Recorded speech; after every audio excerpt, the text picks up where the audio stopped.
war games right on the doorstep of Ukraine. It's the latest disturbing fallout from the violent upheaval in Ukraine, and it comes as thousands of pro and anti-Russia demonstrators take to the streets in Ukraine's southern region of Crimea, where there's an explosive mix of political and ethnic tensions, and where Russia bases its own Black Sea fleet. Let's go straight to CNN's Fred Pleitgen. He's on the ground in Crimea for us. Fred, tell us what's going on.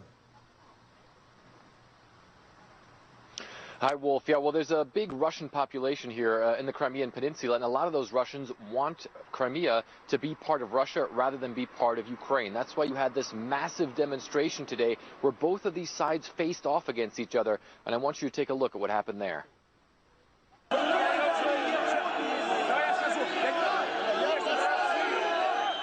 When tensions fly this high, there's very little room for debate. Thousands of pro-Ukrainian and pro-Russian protesters faced off on the Crimean Peninsula, an area with a substantial Russian population. The question, should Crimea remain Ukrainian or join Russia? Crimea is a Ukrainian territory, this man says, and all these demands to hand it to Russia are totally baseless. On the pro-Russian side, a very different view. Crimea should be Russian, he says. In Russia, there are many cultures, and they all have rights. In Ukraine, languages are banned and marginalized. One protester died during the demonstration, even as a line of police and local leaders tried to keep the two sides apart. The situation here shows the deep divisions in Ukrainian society. On the one hand, you have thousands of pro-Russians, and on the other, thousands of pro-Ukrainians. Right now, they're screaming at each other, there's pushing and shoving, but no violence yet. The large Russian population in southern Ukraine fears they might suffer under the new leadership in Kiev, that the Russian language and Russian culture might be banned. And some are taking the law into their own hands.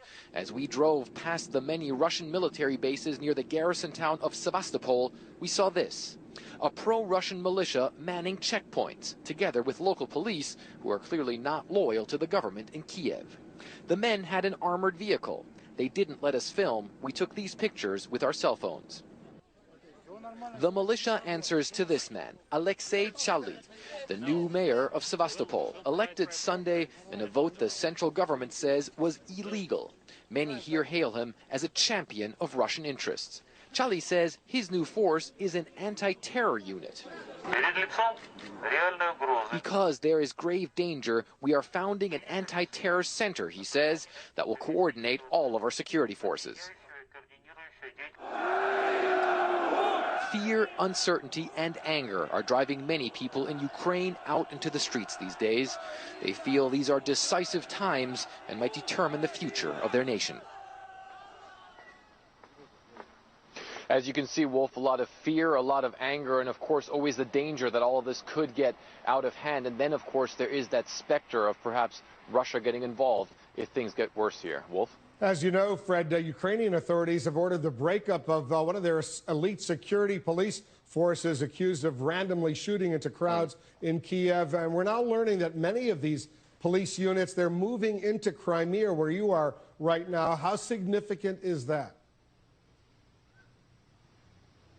It is very significant. It's the Berkut force, and as you said, that force was disbanded on Tuesday by this new interim president. And now what's going on is that this mayor that you just saw in that report, he says that he's actually going to continue to pay those people. He says he's gotten money from somewhere. He didn't say where he'd get it from, and he was going to continue to pay them. And when those Berkut forces came from Kiev back to the Crimean region, they were actually cheered by the people there. So certainly they won't have to face any repercussions. And there are some people who want to actually still keep that force alive. One of them is that new separatist mayor there in the town of Sevastopol. So a very charged situation right now. That certainly is something that the central government in Kiev is not going to let happen, Wolf. Fred Pleitgen, be careful over there. We'll check back with you. Thank you.